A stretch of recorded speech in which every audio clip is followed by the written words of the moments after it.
Hello students, RCC के इस नए लेक्चर में सभी का स्वागत है। आज हम लोग वर्किंग स्ट्रेस मेथड WSM पढ़ने के बाद आज हम लोग पढ़ेंगे ULM है, ultimate load method and limit state method LSM। ठीक है, तो ULM और LSM दोनों मेथड पढ़ेंगे। ठीक, ULM मेथड क्या होता है, अल्टीमेट लोड मेथड क्या होता है, पहले उसके बारे में जान लेते हैं। जैसे कि WSM मेथड में क्या होता था कि जो हमारा WSM मेथड था, है ना, WSM मेथड में क्या होता था, स्टील को, है ना, स्टील को और कंक्रीट को क्या किया जाता था, दोनों को क्या मान के चलते थे, इलास्टिक। लेकिन हमने कई बार बताया है कि ये क्या है, नॉट इलास्टिक है, ये इलास्टिक नहीं होता। ठीक, तो होता क्या है, अल्टीमेट लोड मेथड में क्या होता है कि ये जो आपका लोड है ना, जो भी लोड आते रहते हैं, वर्किंग स्ट्रेस मेथड में क्या होता था, वर्किंग लोड यूज़ किया जाता था। जो लोड आ रहा है उसी पे डिजाइनिंग हो जाती थी। ठीक, अल्टीमेट लोड मेथड क्या है, इसका नया वर्जन था, तो इसमें जो गलतियां थी उनको सुधारना था। तो अल्टीमेट लोड मेथड में क्या किया गया कि अल्टीमेट लोड निकाला गया, है ना, वर्किंग लोड के बजाय अल्टीमेट लोड निकाला गया है। अल्टीमेट लोड का मतलब है, इसको हम कोलैप्स लोड भी बोलते हैं, collapse load. Ultimate load, collapse load का मतलब यह है कि जितना लोड आ रहा है, मान लीजिए क्यूब है, ठीक है, इस पे आप लोड लगा रहे हो, ठीक, तो जितना लोड आ रहा है वो तो चलो ठीक है ना, वर्किंग लोड उसी पे डिजाइन हो जाती थी। ठीक, अल्टीमेट लोड का मतलब यह है कि जितना आ रहा है ये जब तक टूट न जाए, है ना, जिस लोड पे ये टूट जाएगा, ब्रेक कर जाएगा, वही होता है हमारा अल्टीमेट लोड मेथड। या कोलैप्स लोड, मतलब कि जितने पे ये कोलैप्स कर जाए, टूट जाए, ठीक, तो वो लोड क्या होता है, कोलैप्स लोड कहलाता है। कोलैप्स लोड निकालने के लिए अल्टीमेट लोड मेथड में बताया गया कि जो हमारा मैक्सिमम लोड हो, ठीक है, जिसपे टूट जाए, है ना, जो भी मैक्सिमम लोड है, जो भी वर्किंग लोड हमारा है, उसको हम किससे मल्टीप्लाई करते हैं, फैक्टर से मल्टीप्लाई कर देते हैं। जो मैक्सिमम लोड आ रहा होगा, है ना, ऑन बीम जो लोड आ रहा होगा उसको हम किससे, फैक्टर से मल्टीप्लाई कर देंगे। ठीक है, फैक्टर से मल्टीप्लाई कर देंगे तो क्या बन जाएगा, ultimate load method, ultimate load. ठीक, या हम ये कह सकते हैं कि collapse load upon working load क्या देगा, लोड फैक्टर देगा। क्या देगा, लोड फैक्टर देगा। तो कुल मिला के उस लोड पे डिजाइन नहीं करते जो वर्किंग हो रहा है, जो आ रहा है ना, यहाँ पे हम अल्टीमेट लोड निकाल के करते हैं। ठीक है, तो एक चीज तो ये हो जाता है कि चलो ठीक है, एक सुधार हुआ है ना उस WSM से, कि ठीक है यहाँ भी अल्टीमेट लोड लगा। अब बात आती है, ये जो हमने बताया कि यहाँ पे इलास्टिक है नहीं कंक्रीट, लेकिन यहाँ WSM में माना जाता था। तो ULM में, अल्टीमेट लोड मेथड में ये किया गया, जो कंक्रीट है, देखा गया कि जो कंक्रीट है वो क्या है, पहले इलास्टिक रहती है और बाद में क्या, कौन सा बिहेवियर शो करती है, प्लास्टिक। ठीक, पहले इलास्टिक बाद में प्लास्टिक। तो होता क्या है कि जब अल्टीमेट लोड लगता है, जब धीरे धीरे किसी चीज़ पे लोड लगता है, जैसे कोई बीम है ना, इस पर धीरे धीरे लोड बढ़ता जाएगा, अचानक से तो नहीं बढ़ेगा, धीरे धीरे लोड बढ़ता रहता है। तो जब एक कंडीशन ऐसी आती है जिसमें अल्टीमेट लोड हो जाता है, बहुत मैक्सिमम लोड हो जाता है, जिस पर टूट जाता है, तो ये WSM मेथड में वर्किंग के बाद मान लिया जाता था, है ना, उसे भी डिजाइन हो जाता। अल्टीमेट लोड मेथड में ये देखा गया कि जो लोड कोलैप्स करने जा रहा है उसमें भी इलास्टिक कंडीशन अगर केवल होती है तो टूट जाता है, लेकिन यहाँ पे कंक्रीट जो है वो प्लास्टिसिटी उसके अंदर है। प्लास्टिक बिहेवियर का मतलब ये है कि जितने पे वो लोड टूटना चाहिए वो टूट नहीं रहा है, बल्कि क्या कर रहा है कि जो ऊपर वाला, जो आपका आउटर फाइबर है, इस पे, है ना, इस पे टूटने के बजाय ये क्या करता है, लोड ट्रांसफर करने लगता है नीचे वाले, इस पे, नीचे वाले फाइबर पे, है ना, तो इसमें क्या होता है, देखा गया कि जो अल्टीमेट लोड है वो ट्रांसफ़र होने लगा, है ना, ट्रांसफर्ड ऑन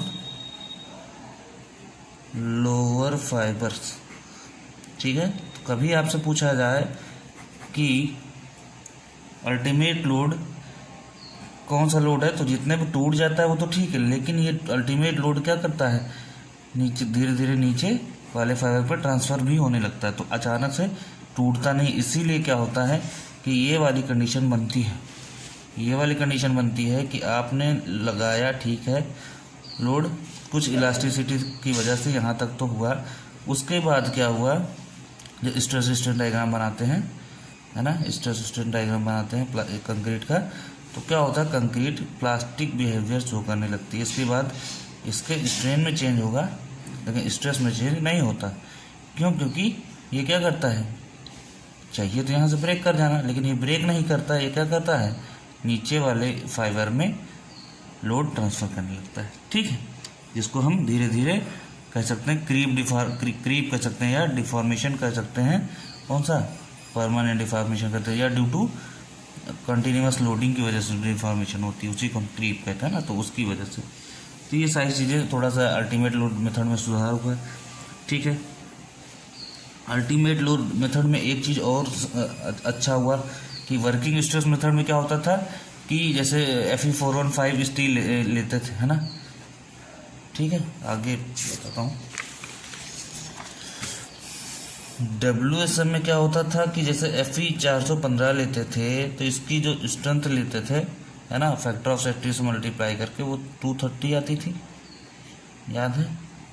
ठीक, इसकी पूरी जो स्ट्रेंथ है, होल स्ट्रेंथ, ये नहीं हो सकता स्टील के पास और स्ट्रेंथ हो, लेकिन ये मान लिया, ये WSM मान लेते थे कि ये ब्रेक हो चुकी है, ये फेल हो चुकी है। लेकिन जो अल्टीमेट लोड मेथड है, इसमें क्या करते हैं, फ़ायदा उठाते हैं, है ना।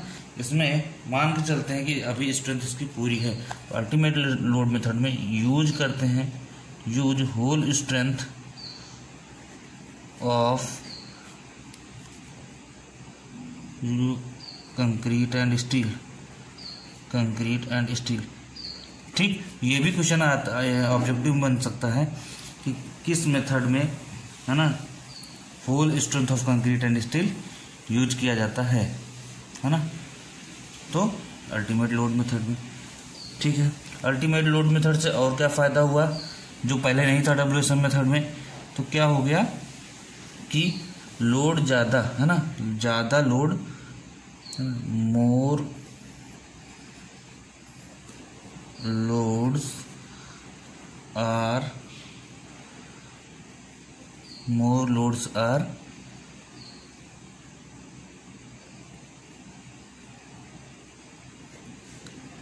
ट्रांसफर्ड, है ना, ज़्यादा लोड ट्रांसफ़र होने लगे। कुल मिला कहने का मतलब जो डिजाइनिंग होने लगी वो ज़्यादा लोड के लिए होने लगी। तो ज़्यादा लोड के लिए होने लगी तो जाहिर सी बात है, ज़्यादा लोड के लिए होगी तो जाहिर सी बात है कि हमें इकोनॉमिक हो जाएगी हमारी बीम, है ना। हमारी जो बीम है वो इकोनॉमिकल हो जाएगी। इकोनॉमिकल क्यों हो जाएगी? क्योंकि ये ज़्यादा लोड जब झेल लेगा, जाहिर सी बात है, कोई बीम है जो पहले 40 किलो लोड झेलती थी, 40 किलोमीटर लोड झेलती थी, और अब वही बीम उतने ही सब कुछ में, है ना, ज़्यादा लोड झेल ले रही, तो जाहिर सी बात है हमें कम स्टील लगाना पड़ेगा। तो 40% स्टील रिड्यूस्ड हो जाती है अल्टीमेट लोड मेथड में, दैन किसकी अपेक्षा, दैन WSM की अपेक्षा। ठीक, ओके, ठीक, तो इससे फ़ायदा ही फ़ायदा है ना। जो इसकी कंक्रीट की, जैसे अभी मैंने बताया कि पूरी स्ट्रेंथ यूज कर ली जाती है, वैसे ही वही चीज़ है कंक्रीट और स्टील की, है ना। जो रिजर्व स्ट्रेंथ होती है, इज एम आर अपना लगा लीजिएगा। रिजर्व स्ट्रेंथ जो होती है इसकी वो क्या की जाती है, फुल्ली यूज कर ली जाती है ना, ज़्यादातर जो भी होती है मोस्टली यूज कर ली जाती है। ठीक है, जब ज़्यादातर स्ट्रेंथ इसकी कंक्रीट का और स्टील की यूज कर ली जाएगी जो WSM में नहीं कर पाते थे, इससे फ़ायदा क्या होगा, जो क्रॉस सेक्शन बनेंगे है ना B/D वाला, वो बनेंगे छोटे और पतले, स्मॉल और थिन।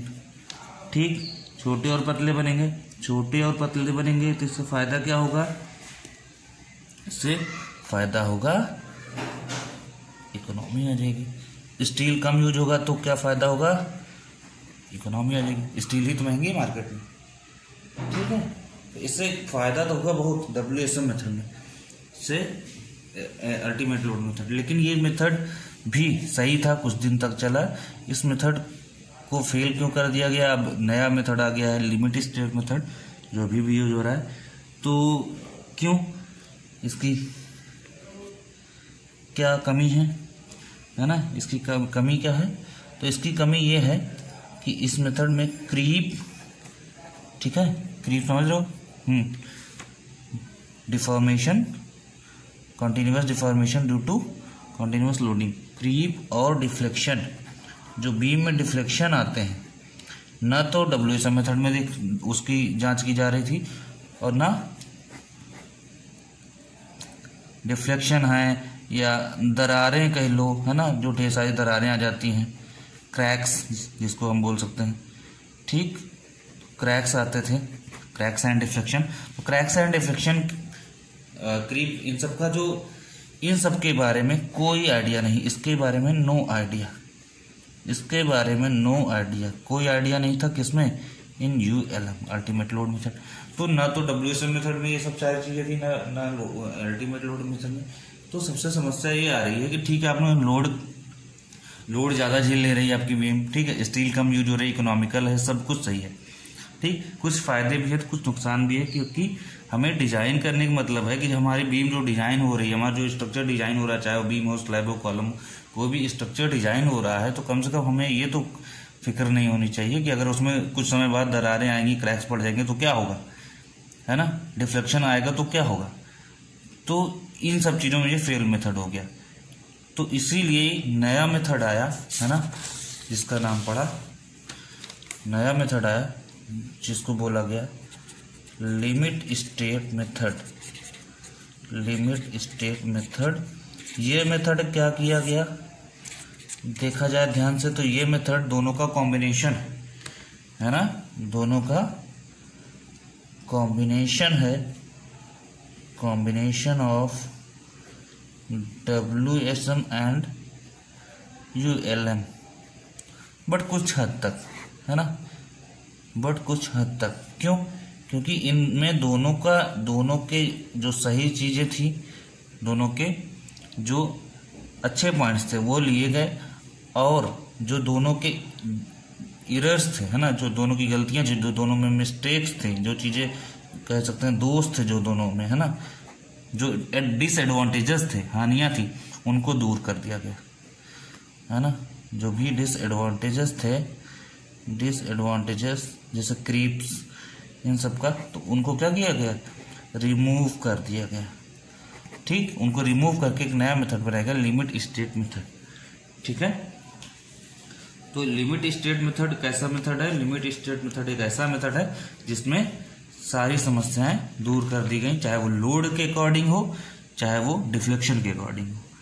ठीक, बात आती है कि लिमिट स्टेट मेथड में लिमिट स्टेट का मतलब क्या होता है। तो लिमिट स्टेट का मतलब होता है कि एक्सेप्टेंस लिमिट है, एक्सेप्टेंस लिमिट है ऑफ सेफ्टी एंड सर्विसिबिलिटी। अभी तक क्या हो रहा था कि हमने बीम डिजाइन कर दिया, ठीक है, ठीक, पता लग गया, एनालिसिस कर लिए कि कितनी सरिया लगेगी, क्या होगा, कितना स्ट्रेस झेला जा रहा है, कितना स्ट्रेस आएगा, कंप्रेसिव, टेंसाइल, सब कुछ। लेकिन कोई इस बात, कोई भी इंसान, कोई भी मेथड इस चीज़ पे चर्चा नहीं कर रहा था कि हमारी जो बीम है, जो स्ट्रक्चर है, जो भी है, वो सेफ रहेगा कि नहीं रहेगा।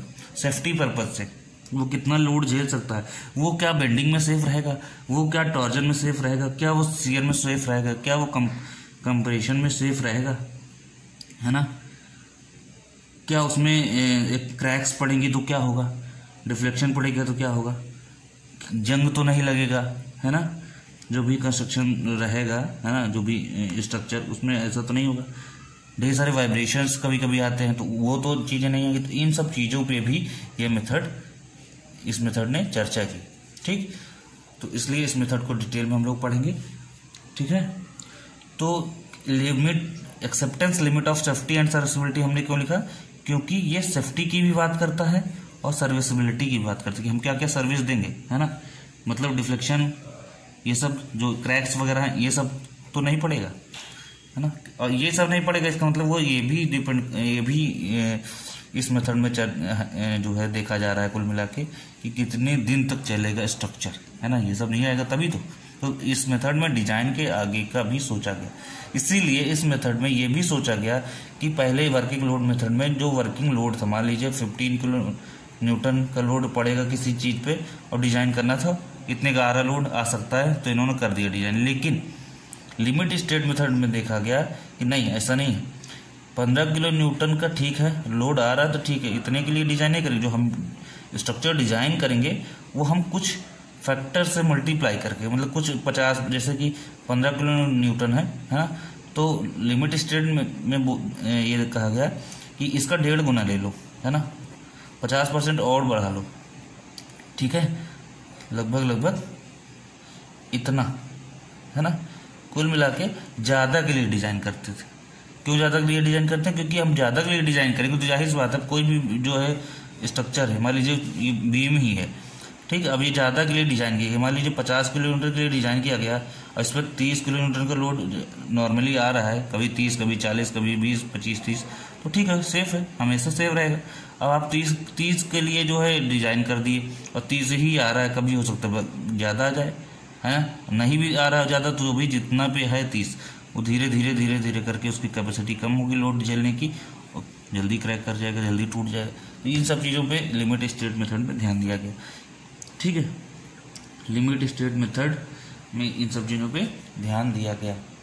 ठीक, लिमिट स्टेट का नाम ही है, ये क्या करता है, it applies limit, it applies limit, ये लिमिट अप्लाई कर देता कि भैया अगर आपको, है ना, 30 किलोमीटर का लोड आ रहा है तो हम 50 का लिमिट लगा दिया, हम 50 का क्या करेंगे, डिज़ाइन करेंगे। तो इसमें क्या होगा कि 30 तो झेल ही लेगा, उससे ऊपर भी अगर कभी आ गया तो भी झेल लेगा। ठीक है, ओके, ठीक। अब बात आती है कि किस तरह की लिमिट लगाता है ना, किस तरह की लिमिट लगाता है। ठीक, तो किस तरह की लिमिट लगाएगा भाई, स्ट्रेंथ, किस पे चर्चा करेगा इसमें, ये मेथड स्ट्रेंथ लिमिट स्टेट, ठीक, और serviceability limit state, serviceability limit state, और ड्यूरेबिलिटी कि कितने दिन तक चलेगा, ड्यूरेबल है या नहीं, ड्यूरेबिलिटी लिमिट स्टेट। ड्यूरेबल मतलब, है ना, कितने दिन तक चलेगा, कम ड्यूरेबल है इसका मतलब जल्दी बेकार हो जाएगा। ठीक, लिमिट स्टेट मेथड के दो, ध्यान से देखिएगा, लिमिट स्टेट मेथड के इन्हीं चीज़ों को, इन्हीं तीनों लिमिट को अगर हम ढंग से पढ़ें तो लिमिट स्टेट मेथड के दो खास, ठीक है, दो खास स्टेट है, दो खास लिमिट स्टेट है ना। पहला है लिमिट स्टेट ऑफ कोलैप्स, जिसमें यह चर्चा की गई है कि जो हमारा बिल्डिंग है, जो हमारा स्ट्रक्चर है, जो चाहे ब्रिज हो, चाहे जो भी, चाहे स्लैब हो, चाहे कॉलम, हम जितनी चीज़ें डिजाइन करेंगे वो लोड, है ना, बेंडिंग, कंप्रेशन, इन सब में सेफ है या नहीं, उसमें इसकी चर्चा करेंगे। कोलैप्स में सर्विसिबिलिटी, जब ही अभी मैंने बताया सर्विसिबिलिटी में क्या चर्चा करेंगे कि दरारें तो नहीं पड़ रही हैं, दरारें पड़ेंगी तो क्या होगा, डिफ्लेक्शन। अगर कोई बीम डिजाइन करें, कोई भी कॉलम डिजाइन करें तो चेक करेंगे हम लोग। जैसे पिछली क्लास में हम लोगों ने न्यूमेरिकल किया था, उसमें देख रहे थे कि डेप्थ जो है वो सेफ है या नहीं, है ना। जो हमारे स्ट्रेसेस आ रहे थे C1 COT, वो सेफ है या नहीं। तो इसी तरह हम लोग इसमें भी चेक करेंगे कि शियर में सेफ है या नहीं, बेंडिंग में सेफ है या नहीं, है ना। स्ट्रक्चर जो भी दिया गया है तो वो बेंडिंग में सेफ है या नहीं, शियर में सेफ है या नहीं। ठीक, सर्विसिबिलिटी में हम चेक करेंगे कि डिफ्लेक्शन में सेफ है या नहीं। ठीक है, ठीक है, क्रैक्स तो नहीं आ रहा, कोरोजन तो नहीं आ रहा, ये सारी चीज। तो लिमिट स्टेट ऑफ कोलैप्स में ये देखा जाएगा कि limit state of collapse in flexor. Flexor का मतलब होता है बेंडिंग। यही कहने का मतलब कि क्या ये बेंडिंग में सेफ है कि नहीं। तो बेंडिंग की जब भी बात की जाए समझ जाइए कोलैप्स की बात करें। बेंडिंग में सेफ नहीं हो तो क्या होगा, स्ट्रक्चर कोलैप्स कर जाएगा, टूट जाएगा, ठीक, फेल हो जाएगा, पहली चीज। फिर लिमिट स्टेट ऑफ कोलैप्स इन किसमें चेक करना है, कंप्रेशन में। कंप्रेशन में स्ट्रांग है या नहीं, नहीं स्ट्रांग होगा तो जाहिर सी बात है ब्रेक कर जाएगा। Limit state of collapse in shear. Shear में स्ट्रक्चर सेफ है या नहीं, ठीक है, क्लियर। तो कुल मिला के कोलैप्स के अंदर भी हम देखेंगे कि लिमिट स्टेट ऑफ, है ना, कोलैप्स इन टॉर्जन। टॉर्जन मतलब होता है ऐंठना, ऐसे ऐंठन, है ना, ट्विस्टिंग। ठीक, तो क्या ट्विस्टिंग में सेफ है या नहीं, ऐसा नहीं कि ट्विस्ट हो जाएगा। ठीक, तो हर चीज में सेफ है या नहीं, ट्विस्टिंग, टॉर्जन हो गया, शियर हो गया, कंप्रेशन हो गया, आपका फ्लेक्सर हो गया, ये सब किस में आएंगे, सेफ है या नहीं, ये चेक करेंगे। नहीं चेक करेंगे तो अगर नहीं मतलब सेफ नहीं रहेगा तो क्या हो जाएगा, कोलैप्स हो जाएगा, है ना, टूट जाएगा हमारा स्ट्रक्चर। ठीक, दूसरा हमारा ये था, दूसरा था लिमिट स्टेट ऑफ सर्विसिबिलिटी। ठीक, तो सर्विसिबिलिटी में ये चेक करना है, ठीक है, कि हमारे बिल्डिंग में क्या हो रहा है, ज़्यादा, बहुत ज़्यादा तो डिफ्लेक्शन नहीं आ गए, एक्सेसिव डिफ्लेक्शन तो नहीं आ गए, एक्सेसिव डिफ्लेक्शंस तो नहीं आ गए, जिसको डिफ्लेक्शन को हिंदी में कहते हैं विफलता, है ना। ठीक, जिसमें क्या होता है कि आपकी अगर बीम है कोई ना, तो क्या हो रही है, मान लीजिए सिंपली सपोर्टेड बीम है, ठीक, तो कुछ ऐसा ऐसा करके डिफ्लेक्ट तो नहीं हो गई, है, ठीक, जिसको हम ऐसे शो करते हैं डेल्टा से। दूसरी चीज ये है कि प्री मेच्योर, है ना, कभी कभी क्या होता है, स्ट्रक्चर आपने डिजाइन किया, कंस्ट्रक्शन के पहले ही क्या हो गया, मतलब कंस्ट्रक्शन हो ही रहा है, ज़्यादा दिन नहीं हुए तभी क्या हो गए, क्रैक्स आ गए, या फिर मैक्सिमम क्रैक्स तो नहीं आ रहे हैं कि क्रैक्स ही क्रैक्स पड़ जा रहे हैं। तो ये सब चीज़ें चेक करते हैं। तो ये सब चीज़ें चेक करेंगे तो क्या चेक कर रहे हैं हम लोग, सर्विसिबिलिटी। डिफ्लेक्शन हो गया, क्रैक्स हो गया, ये किसके अंडर आता है, सर्विसिबिलिटी के अंदर। कोरोजन वाली प्रॉब्लम तो नहीं आ रही है, क्योंकि ये सब सर्विसेज हैं, ये सब डिज़ाइन करके नहीं निकाला जा सकता है ना। इस मेथड के अंदर ये देखेंगे कि हाँ ऐसा ऐसा है, डिजाइनिंग करिए, ठीक है।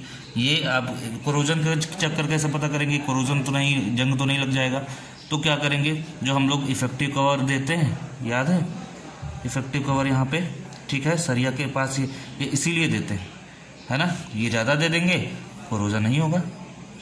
कुछ याद आ रहा है, इसीलिए, हाँ, ये इसीलिए दिया जाता है कि जो है ना, सरिया अगर निकली रहेगी तो कोरोजन के चांसेस रहेंगे। इफेक्टिव कवर आप ज़्यादा दे दो, नहीं होगा। एक्सेसिव वाइब्रेशन तो नहीं आएंगे, ठीक है। तो ये सब चीज़ें अगर देखा जा रहा है तो ये किसके अंदर देखा जा रहा है, सर्विसिबिलिटी के अंदर। यही एक ऐसा मेथड है लिमिट स्टेट मेथड, जिसमें हमने लोड्स के बारे में देखा। लोड मतलब कि हम ये भी देखेंगे कि बेंडिंग की वजह से तो नहीं फेल हो रहा है स्ट्रक्चर, कंप्रेशन की वजह से, शियर की वजह से, ठीक है, टॉर्जन की वजह से, इन चीज़ों की वजह से तो नहीं फेल हो रहा है, मतलब आउटर जो लोड पड़ रहा है उसकी वजह से तो नहीं फेल हो रहा है। ये भी चेक करेंगे और ये भी समस्याएं जो हमारी अल्टीमेट लोड मेथड में डिफ्लेक्शन, क्रैक्स नहीं हम लोग देख पा रहे थे, वहाँ वो वाली प्रॉब्लम भी यहाँ सॉल्व हो गई। मतलब इसीलिए कहा जाता है लिमिट स्टेट मेथड क्या है, दोनों WSM और अल्टीमेट लोड मेथड का कॉम्बिनेशन है कि दोनों की जो कमियां थी वो इसमें दूर कर दी गई। ठीक, तो ये सारी चीज़ें हैं, क्लियर। तो ये आपका बेसिक एक छोटा सा कॉन्सेप्ट था लिमिट स्टेट मेथड का, ठीक है, लिमिट स्टेट मेथड का एक छोटा सा कॉन्सेप्ट था, ठीक है। अब बात आती है वही चीज़, लिमिट स्टेट मेथड हो और चाहे WSM method, working stress method हो, हमको वही चीज़ देखनी है, क्या basics of LSM limit state method. Basic में क्या है कि आपकी पहली चीज़ कैरेक्टरिस्टिक स्ट्रेंथ ऑफ कंक्रीट, याद आ रहा कुछ। WSM मेथड में हमने कहा था एक बार WSM पढ़ लोगे अच्छे से तो ये आसानी से हो जाएगा। कैरेक्टरिस्टिक स्ट्रेंथ ऑफ कंक्रीट याद आ रहा कुछ। WSM में हम लोग किससे लिखते हैं, सिग्मा CBC से, ठीक, इसी को तो लिखते थे, क्यूब लेते थे 15 सेंटीमीटर का, ठीक है, और 28 दिन के बाद चेक करते थे, देखते थे, है ना, जो M10, M25, M20 ये सब लेते थे। यही करेक्ट चीज़ वहाँ भी कैरेक्टरिस्टिक स्ट्रेंथ ऑफ कंक्रीट था, यही चीज़ यहाँ LSM में भी है, बस इसमें सिग्मा CBC की बजाय क्या किससे लिखा जाता है, FCK से। किससे लिखा जाता है, FCK से, ठीक, क्लियर, FCK से लिखा जाता है कैरेक्टरिस्टिक स्ट्रेंथ ऑफ कंक्रीट। वही चीज़ है कि 5% से ज़्यादा जो है ना, फेल कर जाएगा, वही अलग है ना। तो जो भी कंसेप्ट है सेम रहेगा, कैरेक्टरिस्टिक स्ट्रेंथ ऑफ कंक्रीट।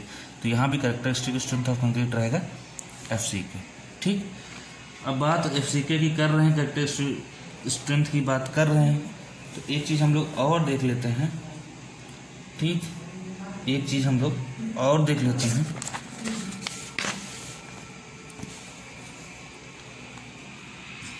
अगर हम स्ट्रेस स्ट्रेन डायग्राम ड्रा करें, स्ट्रेन और स्ट्रेस किसके लिए, कंक्रीट के लिए, अगर हम स्ट्रेस स्ट्रेन डायग्राम ड्रा करें कंक्रीट के लिए, किसके लिए है, कंक्रीट के लिए, ठीक, तो हम ये पाते हैं कि जब किसी लैब में हम टेस्ट करते हैं, ठीक, 15 सेंटीमीटर क्यूब बनाते हैं, तो हमने ये देखा था कि हमारी जो स्ट्रेंथ है ना, कैरेक्टरिस्टिक स्ट्रेंथ कह लें या कंप्रेसिव स्ट्रेंथ कह लें, ठीक है, ये कुछ तो है ना, इलास्टिक की, शुरू में इलास्टिक था, ठीक, बाद में कैसा नेचर इसका हो गया, प्लास्टिक।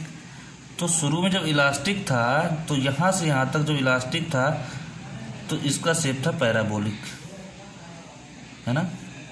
हमने WSM मेथड में आपने देखा होगा कि स्ट्रेट लाइन दिखाया जा रहा है ना, यहाँ पे कैसा हो गया स्ट्रेस डायग्राम पैराबोलिक, ठीक, और आगे कैसा हो गया स्ट्रेट लाइन, ठीक।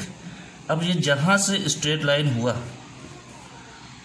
जहाँ से स्ट्रेट लाइन हुआ, यहाँ पे जब स्ट्रेन चेक किया गया तो आया 0.002, आया 0.002, और जहाँ पे ये गया तो भाई ठीक है, प्लास्टिक स्ट्रेन जा रही है, प्लास्टिक की बिहेवियर है, लेकिन कहीं तो जाके टूटेगा। जब जहाँ पे टूट रहा है, जहाँ पे फेल कर रहा है, वहाँ पे देखा गया स्ट्रेन क्या है उस समय, तो देखा गया 0.0035, मतलब मैक्सिमम स्ट्रेन यहाँ पे कितनी है, मैक्सिमम स्ट्रेन कितनी है 0.0035।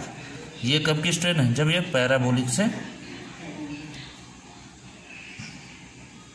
पैराबोला से किस में आ गया, स्ट्रेट में आ गया, ठीक। अब बात यहाँ समझने वाली बात ये है कि ये कर्व, ये वाला जो आया, जो ऐसे यहाँ आया है, ये किसके लिए है, क्यूब के लिए, जो हम लैब में टेस्ट कर रहे हैं, ठीक। जब हम क्यूब में है, लैब टेस्ट कर रहे हैं तो ये चीज़ आया, इसको हमने बोल दिया क्या, FCK। यहाँ पे जिस पे टूटा है ना, 15 सेंटीमीटर क्यूब लेके 28 दिन की स्ट्रेंथ चेक की गई, तो उसको हमने बोला FCK। ठीक, ये हमारी क्या करेक्टरिस्टिक स्ट्रेंथ। अब हमने देखा कि यहाँ पे, ठीक है, यहाँ पे एक मिनट, हाँ, यहाँ पे ठीक, जब हम स्ट्रक्चर की बात करते हैं, ठीक, क्यूब की बात तो लैब की हो गई, लेकिन रियलिटी देखा जाए कि स्ट्रक्चर की बात किया जाए, क्यूब में और स्ट्रक्चर में अंतर है। वो लैब में टेस्ट हो रहा है, क्यूब छोटा सा क्यूब है, लेकिन स्ट्रक्चर की बात की जाएगी तो कुछ तो अंतर आएगा। स्ट्रक्चर की जब बात की गई, ठीक, जब स्ट्रक्चर की बात की गई तो ये टोटल जो आपका FCK है ना, वो आया, FCK जो टोटल आया स्ट्रक्चर, तो ये जो टोटल FCK था, है ना, ये आया 0.67 FCK। कितना आया, 0.67 FCK। ठीक, 0.67 FCK। और जब हम डिजाइन कर रहे थे, जब हमने डिजाइन करना शुरू किया, तो यही FCK 0.67 FCK में कन्वर्ट हुआ, और यही FCK जब डिजाइन स्ट्रेंथ हमने इसकी निकाली, तो जाहिर सी बात है, आपको पता है कि डिजाइन के लिए किसकी है, डिजाइन के लिए मतलब ये सिर्फ जो है, इतनी जो है वो आया 0.45 FCK। अब सारी चीज़ें, तीनों चीज़ों को एक साथ समझो फटाफट। यहाँ पे जब हम बात कर रहे हैं, यहाँ से देखिए, जब हम बात कर रहे हैं क्यूब की, तो क्यूब की जो स्ट्रेंथ है, करेक्टरिस्टिक स्ट्रेंथ, वो है FCK। क्लियर, पता है आपको? ठीक, जब हम बात कर रहे हैं किसकी, स्ट्रक्चर की, तो स्ट्रक्चर की जब हम बात करेंगे, स्ट्रक्चर की डिजाइन की बात करेंगे, स्ट्रक्चर की बात जब हम करेंगे, ठीक, हमने टेस्ट किया स्ट्रक्चर का, ठीक है, तो उस समय जो आपका ये क्या नाम है, करेक्टरिस्टिक स्ट्रेंथ था, वो तो FCK था, लेकिन कंप्रेसिव स्ट्रेंथ उस समय की, कंप्रेसिव स्ट्रेंथ आई, जो FCK था वो अपॉन गामा MC। अब बोलोगे गामा MC क्या है, अभी बात करते हैं हम लोग गामा MC की। गामा MC है पार्शियल फैक्टर ऑफ सेफ्टी, इसकी भी हम अलग से चर्चा कर लेते हैं, ठीक, ऑफ कंक्रीट मैंने लिख दिया C, गामा मतलब पार्शियल फैक्टर ऑफ सेफ्टी, ठीक, ये लिया जाता है 1.5। अभी के लिए इतना समझिए, अभी बताते हैं, ठीक। तो ये होगा FCK अपॉन 1.5, कितना होगा ये, 67 FCK, ठीक। तो ये हो गया। तीसरी बात आ रही थी डिज़ाइन के लिए, तो जो डिज़ाइन स्ट्रेंथ होगी हमारी, डिज़ाइन स्ट्रेंथ ऑफ कंक्रीट, ये एक एक चीज़ ऑब्जेक्टिव क्वेश्चन में आता है। डिजाइन स्ट्रेंथ ऑफ कंक्रीट वो आएगी, ठीक है, FD भी लिख सकते हैं इसको। डिजाइन स्ट्रेंथ ऑफ कंक्रीट आती है, ये जो स्ट्रेंथ आई है 0.67 FCK, इसको भी क्या करें हम, फैक्टर ऑफ सेफ्टी से डिवाइड कर दें। मतलब कि जो स्ट्रक्चर की स्ट्रेंथ है उसको हम अगर फैक्टर ऑफ सेफ्टी से डिवाइड करते हैं 1.5, कुल मिला के, कि जो कंप्रेसिव स्ट्रेंथ आएगी वो 0.67 टाइम्स, ध्यान से कि जो कंप्रेसिव स्ट्रेंथ आएगी वो 0.67 टाइम्स ऑफ कैरेक्टरिस्टिक स्ट्रेंथ। क्या आएगी, कंप्रेसिव स्ट्रेंथ। ये कई बार आ चुका है क्वेश्चन, कंप्रेसिव स्ट्रेंथ कितने टाइम्स, कितने गुना होती है ना, कैरेक्टरिस्टिक स्ट्रेंथ, तो 0.67 टाइम्स, ठीक। और डिजाइन स्ट्रेंथ कितने टाइम्स होती है, तो ये भी देख लीजिए। 1.5 से जब आप डिवाइड करेंगे तो आएगा 0.44, ठीक, 7 FCK करके, ये लगभग आएगा 0.45 FCK, ठीक। 0.45, ठीक है। कुल मिला के जो डिजाइन स्ट्रेंथ आएगी वो आएगी 0.45 टाइम्स क्या कैरेक्टरिस्टिक स्ट्रेंथ, ठीक है। तो ये कई बार पूछा जा चुका है कितने टाइम्स होता है, ठीक। अच्छा, अब बात आती है कि ये गामा एमसी आया कहाँ से, क्या है ये सब, तो ध्यान से सुनिए एक एक चीज, ठीक है। ध्यान से सुनिए एक एक चीज, हम लोग चर्चा करते हैं। तो टॉपिक ही ले लेते हैं, partial factor of safety gamma M, ये वाई एम नहीं, गामा एम है, पार्शियल फैक्टर ऑफ सेफ्टी, ठीक। पार्शियल फैक्टर ऑफ सेफ्टी, ठीक है, किसके लिए होता है, मटेरियल्स के लिए। मटेरियल्स यहाँ कौन कौन से यूज हो रहे हैं, कंक्रीट यूज होता है आरसीसी में और स्टील यूज होता है। IS 456/2000 ये बताता है कंक्रीट के लिए गामा MC मतलब सी मतलब कंक्रीट 1.5 लिया जाएगा और गामा MS 1.15। अब बात ये आई, अब ये भी एक क्वेश्चन इंटरव्यू में पूछा जा सकता है, ज़्यादातर पूछते भी हैं या ऑब्जेक्टिव में आ सकता है, इसका ज़्यादा है इसका कम क्यों।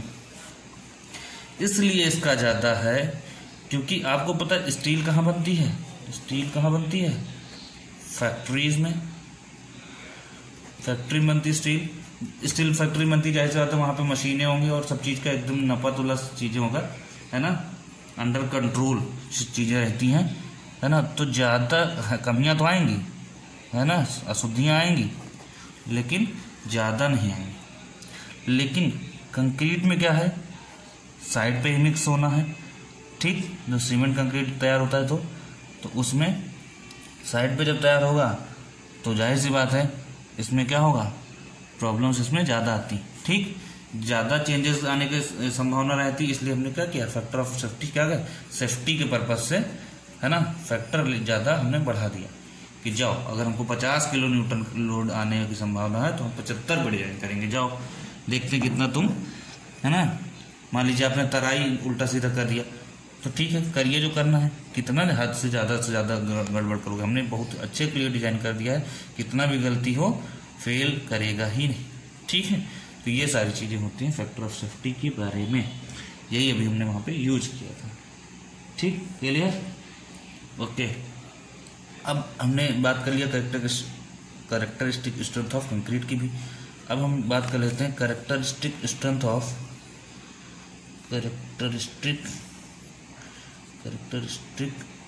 Of steel. याद है वहाँ भी यही लिखते थे, ग्रेड होता था FE 250, FE 415, FE 500, ये सब क्या होती थी, ग्रेड होती थी, यही होती थी कैरेक्टरिस्टिक स्ट्रेंथ। वहाँ पे क्या लिखते थे हम लोग, सिग्मा ST से लिखते थे, WSM में किससे लिखते थे, सिग्मा ST से। यहाँ LSM में हम लोग लिखेंगे इसको FY से, ठीक। FE 250 का FY 250 न्यूटन पर mm², ठीक।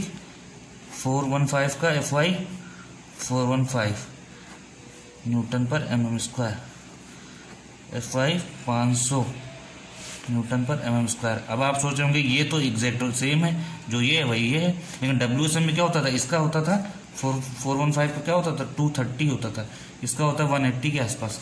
तो ऐसा क्यों होता था, क्योंकि WSM मेथड, ध्यान से सुनिए यहाँ पे एक चीज़ और, अभी धीरे धीरे चीज़ें आएंगी।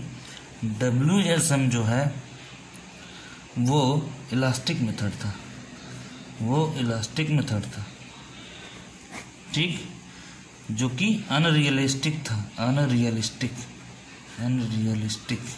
उसने बताया कि ऐसा ऐसा हो सकता है, ठीक। लेकिन रियलिटी में क्या है, रियलिटी में क्या है, इसकी स्टील की स्ट्रेंथ ज़्यादा होती तो उस स्ट्रेंथ को यूज किया जाए, उन्होंने 230 यूज किया, बाकी यूज ही नहीं किया, है ना। और LSM क्या है, LSM क्या है, लिमिट स्टेट मेथड क्या है, रियलिटी बेस्ड, रियलिस्टिक मेथड है, रियलिस्टिक मेथड, ठीक है, रियलिटी बेस्ड मेथड है, जो है तो है, एक्चुअल में जो है वही है ना, क्लियर। तो ये इस पे काम करता है। आगे बढ़ा जाए। अब आगे बढ़ा जाए तो जो हम अभी स्टील की कैरेक्टरिस्टिक स्ट्रेंथ की बात कर रहे थे, तो वहाँ यहाँ भी बात कर लेते हैं कि ठीक है, वाई का मतलब क्या हुआ फिर यहाँ पे, एफ मतलब स्ट्रेस, अभी हमने बताया था पिछले वाले में, वाई मतलब यील्ड, तो इसको कुल मिला कहा जा सकता है यील्ड स्ट्रेस। यील्ड स्ट्रेस मतलब मैक्सिमम स्ट्रेस, है ना, हद से ज़्यादा जितना हो सके, जितने पे स्टील फेल करता है वहाँ पे हम लोग अल्टीमेट बोलते थे, अल्टीमेट लोड मेथड, है ना, ठीक। तो यही कैरेक्टरिस्टिक स्ट्रेंथ ऑफ स्टील हो जाएगा, यील्ड स्ट्रेंथ, यील्ड स्ट्रेस या यील्ड स्ट्रेंथ, ठीक है। अब बात आती है कि यहाँ पे फैक्टर ऑफ सेफ्टी लगाने के बाद डिजाइन स्ट्रेंथ क्या होगी, तो design strength of steel, design strength of steel F T बराबर क्या होगा, F Y upon gamma S gamma M S, F Y upon gamma M S कितना होता है 1.15, डिवाइड करिए जरा, देखिए क्या आता है, ये आएगा 0.87 एफ वाई, ठीक। तो डिजाइन स्ट्रेंथ जो आएगी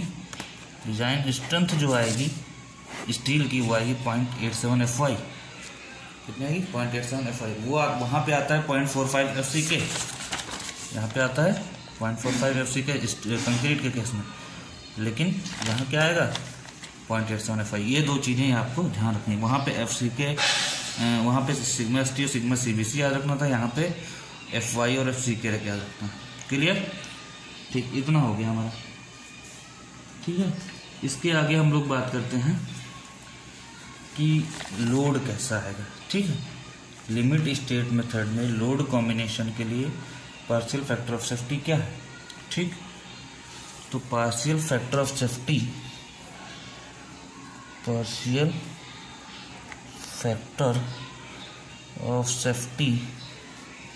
for loads,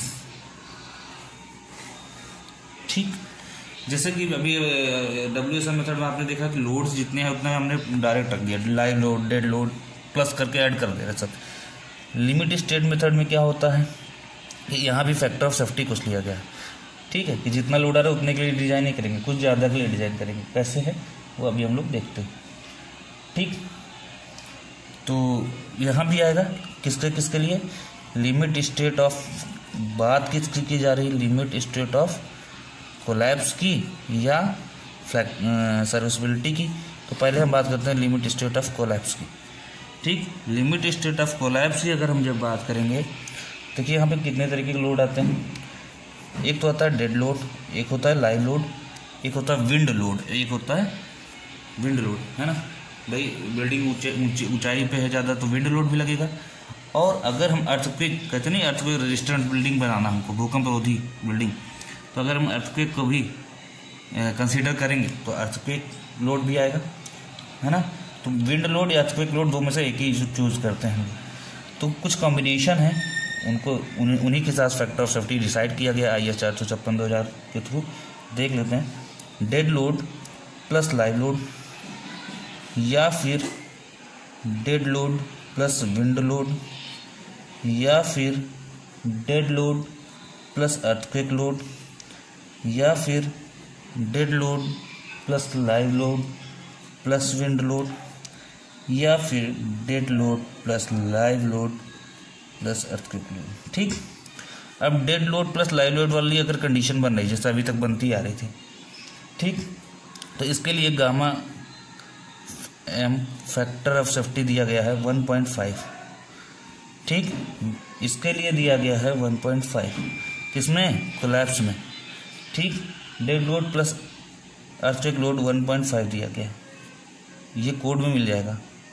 live load plus wind load का 1.2, इसका भी 1.2, ठीक, क्लियर। अब बात आती है कि है कैसे करनी है ना, यूज कैसे करना है। मान लीजिए फॉर एग्जांपल, ठीक, आपको डेड लोड दिया है 100 kg, लाइव लोड दिया है 2 20 kg, WL दिया है 80 kg, है ना, या फिर दो में से एक ही हो जाएगा। अर्थक्वेक लोड दिया है 50 kg। एक चीज़ और ध्यान रखना, हम इसको इसलिए एग्जांपल लेके बता रहे हैं कि इतना ढेर सारा है। अभी तक क्या हो रहा था, डेड लोड लाइव लोड होगा, टोटल लोड निकाल लिया, फट से काम होगा। अब बात आती है टोटल लोड निकालेंगे कैसे, इसको लेंगे, इसको लेंगे, इसको चलेंगे, इसको किसको लेंगे, टोटल लोड कैसे निकालेंगे, इसका टोटल, इसका टोटल, इसका जो सम, इसका सम, इसका कौन सा सम लेंगे टोटल लोड में। तो देखिए टोटल लोड में हम क्या करेंगे, सबका ले लेंगे सम, इसका सम लेंगे, इसका इसका इसका सबका सम ले लेंगे। उसके बाद देखेंगे जो लोड सबसे ज़्यादा होगा, मैक्सिमम पे डिजाइन करते हैं लिमिट स्टेट मेथड में, सबसे ज़्यादा से ज़्यादा उस पर डिजाइन करते हैं कि किसी तरह भाई बाद में लोड आए तो क्या हो, उससे ज़्यादा तो आएगा नहीं, सेफ रहेगा, इसलिए सब में कंसिडर करते हैं। और उसमें भी जो सबसे मैक्सिमम, जैसे मान लीजिए पहले वाले के हिसाब से देखते हैं इसको यहाँ से, तो पहले के हिसाब से क्या होगा, dead load plus live load 1.5 तो आएगा 100 प्लस 220 इंटू 1.5, ठीक। दूसरे के लिए आएगा 100 प्लस 80 इंटू 1.5, ठीक। तीसरे के लिए आएगा 100 प्लस 220 प्लस 80, ठीक है, इंटू 1.2, एक मिनट, एक रह गया, 100 प्लस EL 50 इंटू 1.5, फिर 100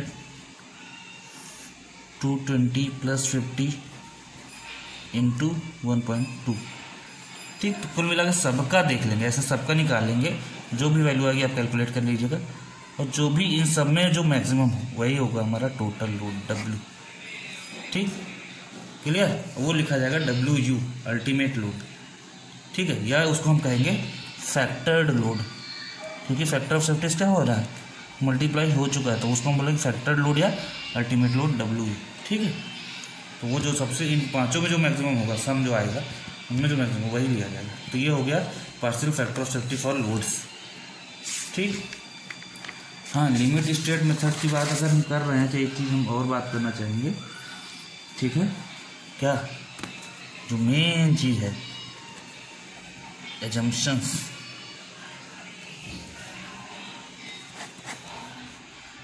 ऑफ LSM सबसे बड़ी चीज़ है, ठीक, इसे सब कुछ है।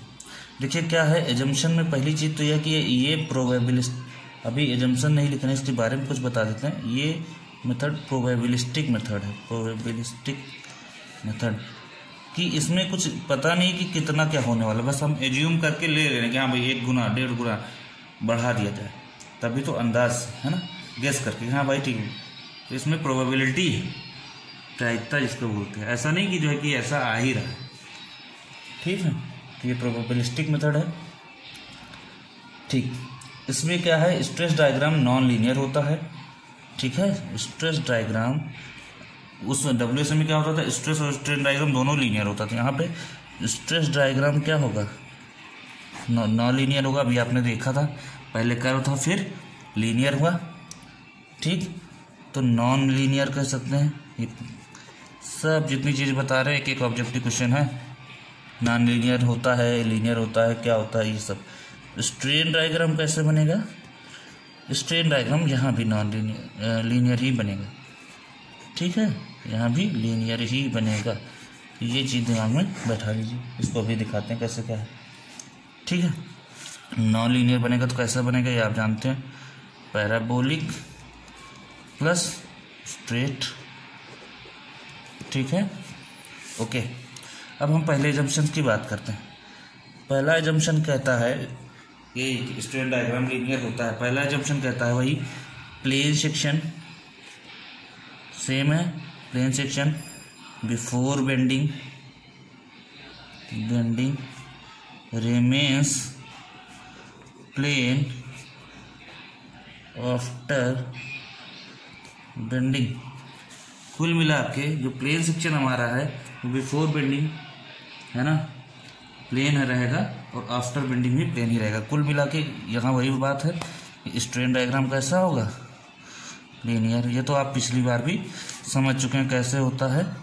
हमने क्या कहा था कि एक बार अगर आप वो समझ लेंगे WSM तो ये समझना आसान होगा। सब कुछ सेम, बस वहाँ पे फैक्टर ऑफ सेफ्टी ले लिया जा रहा है, फैक्टर ऑफ सेफ्टी लिया जा रहा है। ठीक, दूसरा हमारा एजम्पशन क्या है? दूसरा एजम्पशन हमारा क्या है भाई? दूसरा एजम्पशन हमारा ये है, ध्यान सुनिएगा, कि जो मैक्सिमम कंप्रेसिव स्ट्रेन होगा, मैक्सिमम कंप्रेसिव स्ट्रेन होगा, एक बार लिख पढ़ लेते हैं फिर समझेंगे कैसे क्या हो रहा है। मैक्सिमम कंप्रेसिव स्ट्रेन होगा इन highly compressed fibre, compressed concrete fibre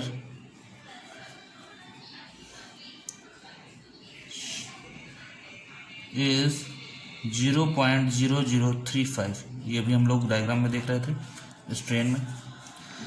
तीसरा जो हमारा आएगा वो आ रहा है कि फैक्टर ऑफ सेफ्टी जो है, अभी अभी हमने देखा था किसके, कंक्रीट के केस में फैक्टर ऑफ सेफ्टी, भाई ये फैक्टर ऑफ सेफ्टी कंक्रीट के केस में एक बार यहाँ पे डिवाइड हुआ, यूज हुआ, एक बार यहाँ पे डिवाइड हुआ, कुल मिला के 2 बार यूज किया गया। तो factor of safety is considered 2 times, so design strength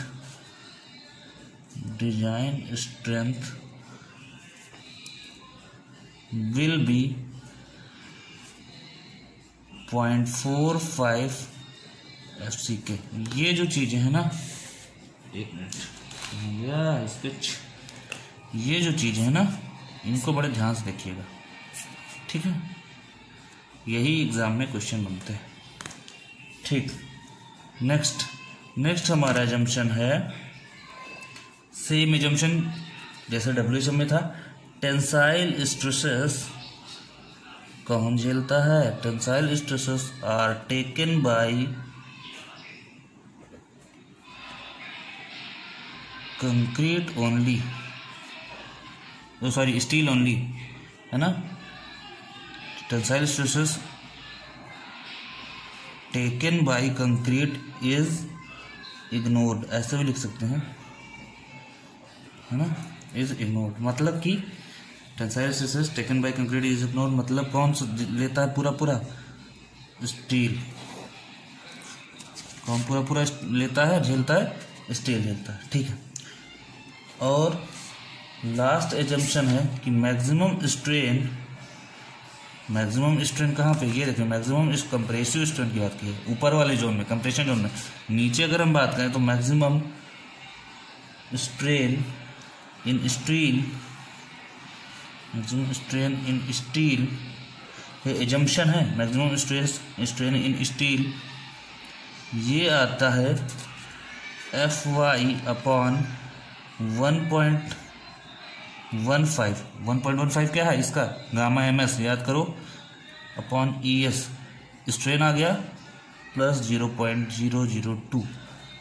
ये कहाँ से क्या आया अभी इसको भी हम लोग चर्चा करेंगे। मतलब मैक्सिमम स्ट्रेन स्टील में नीचे वाले जोन में, टेंशन जोन में मैक्सिमम स्ट्रेन ये आएगा। ठीक, क्लियर? ठीक ना। ये कंक्रीट फाइबर की बात कर रहा है। कुल मिला के देखा जाए तो ये क्या है? स्ट्रेन ऑफ कंक्रीट मैक्सिमम बात कर रहा है, अल्टीमेट लिख सकते हैं। इसकी अगर हम बात करें तो ये क्या है? स्ट्रेन स्टील की है, अल्टीमेट, तो ये है। ठीक, तो ये 4-5 एजम्पशन है, इसकी चर्चा के करके हम लोग करते हैं फटाफट की इसका मतलब क्या है। ठीक है, पहले की तो आप जानते हैं कि स्ट्रेन डायग्राम लीनियर है ना। स्ट्रेन डायग्राम लीनियर है मतलब कि जैसे पिछली बार समझ लेते हम लोग।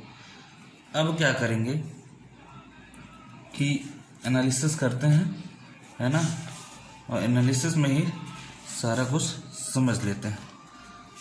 ठीक, तो एनालिसिस ऑफ, पहले सिंगली बीम का एनालिसिस करते हैं। ठीक, analysis of singly reinforced beam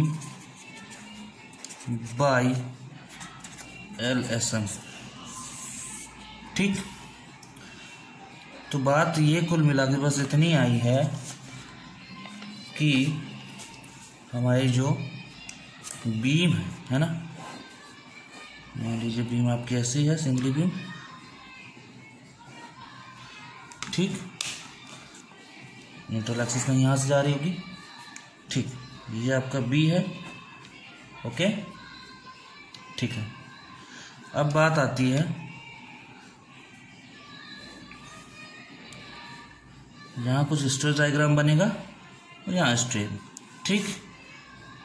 अब आप इसको थोड़ा सा साइज बनाइएगा, है ना, जिससे क्या करें दोनों पार्ट सेम सेम दिखे। हमने न्यूट्रल एक्सिस थोड़ा सा नीचे बना दिया, तो ये ज़्यादा लगेगा भी, ये कम लगेगा, देखो यहाँ जा रहा है, अरे चलिए यहीं तक है, ठीक, ओके। मैक्सिमम स्ट्रेन कितना बता रहा है, 0.0035, कहाँ पे, कंप्रेशन जोन में, ठीक।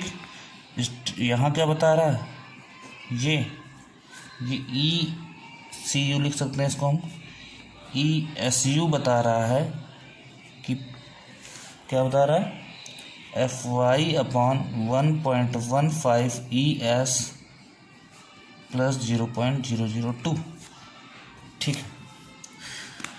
ध्यान से देखिए, ये आपका स्ट्रेस डायग्राम है। न्यूट्रल एक्सिस यहाँ से, न्यूट्रल एक्सिस से बोला गया ऐसे कुछ दूर तो जाएगा, कैसे, पैराबोलिक, और फिर हो जाएगा स्ट्रेट, ठीक, क्लियर। जहां से पैराबोलिक हो तो इसकी वजह से भी यहां स्ट्रेन आएगा। ये स्ट्रेन आता है 0.002, कितना आता है, 0.002। इसी की वजह से ये स्ट्रेन यहाँ पे इतना आएगा, ठीक। अब बात ये आती है कि स्ट्रेन क्या होता है। स्ट्रेन होता है हमारा, ठीक, स्ट्रेस को अगर हम यहाँ से सिग्मा की बजाय एफ से लिखना है ना, स्टील की यील्ड की बात करें FY, ठीक, अपॉन E होगा, ठीक, स्ट्रेस अपॉन ये E यंग मॉडुलस। अगर हम इसकी बात करें 1.15 से हमने डिवाइड कर दिया, क्यों, क्योंकि पार्शियल से फैक्टर सेफ्टी लेकर चलना है, यही तो आएगा। स्टील की बात करें तो ES लगा देंगे।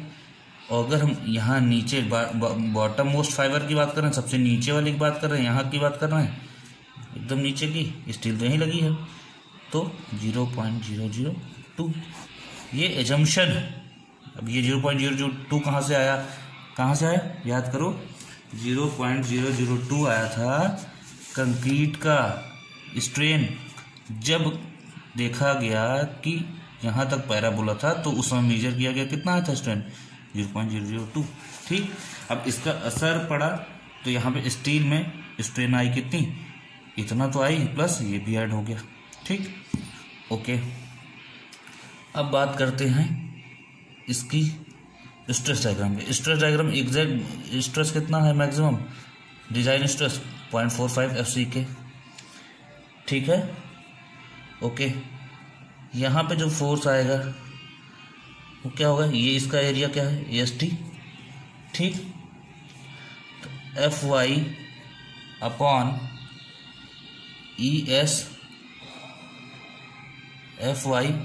ES, क्या है, स्ट्रेन हो रहा था, तो यहाँ स्ट्रेन नहीं, सिर्फ स्ट्रेस की बात करना, तो FY अपॉन 1.15 होगा, क्योंकि स्टील की बात की जाएगी, कंक्रीट की बात होती तो 1.5 से डिवाइड करते, ठीक है। क्या हुआ, स्ट्रेस इनटू, अगर एरिया डिवाइड करते तो स्ट्रेस इनटू एरिया क्या हो जाता है, फोर्स होगा, ये होगा FT फोर्स, ठीक, और यहाँ होगा कौन सा, FC फोर्स। तो देखा जाएगा, डिवाइड किया जाए तो आएगा 0.87 FY AST, ये आया आपका टेंसाइल फोर्स, ये आया कंप्रेसिव फोर्स, ठीक। तो आज हमने एजम्पशंस पढ़ लिए, ठीक है, एजम्पशंस पढ़ लिए। एजम्पशन में ये कह रहा था कि ये स्ट्रेन डायग्राम लीनियर है, ठीक। कंप्रेसिव स्ट्रेन ये है, ठीक, 0.45 FCK, ये ठीक। हाँ, नीचे इसलिए यहाँ पे केवल यहाँ कुछ नहीं बना है, सिर्फ ये है क्योंकि यहाँ स्टील है, यहाँ की कंक्रीट क्या है, स्ट्रेसेस नहीं झेल रही, टेंसाइल स्ट्रेसेस। ओके, इसलिए यहाँ पे ऐसे ही बना है ना। इस हमने WSF में भी हमने ऐसे ही बनाया था, बस क्या था वहाँ पे बनाना कुछ ऐसे चाहिए था, ये हमने डॉटेड बनाया था एनालिसिस करने के लिए, सिमिलर ट्रायंगल लगाने के लिए। ओके, तो अभी आप एजम्पशंस पढ़ चुके हैं। ओके, कोई बात नहीं, बढ़िया है। नेक्स्ट वीडियो में, नेक्स्ट लेक्चर में हम लोग पढ़ेंगे, अच्छे से एनालिसिस करेंगे और उसमें actual depth of neutral axis और critical depth of neutral axis निकालेंगे, मोमेंट ऑफ रेजिस्टेंस निकालेंगे, डिटेल्ड एनालिसिस करेंगे सिंगल रिइंफोर्स्ड बीम की by LSM limit state method. अभी इतना आप रखिए कि बेसिक कॉन्सेप्ट और आपके एजम्पशंस क्लियर कर लीजिए, इतना रिवाइज करिए, ठीक है। तो रिवाइज करते हुए मिलेंगे हम लोग कल।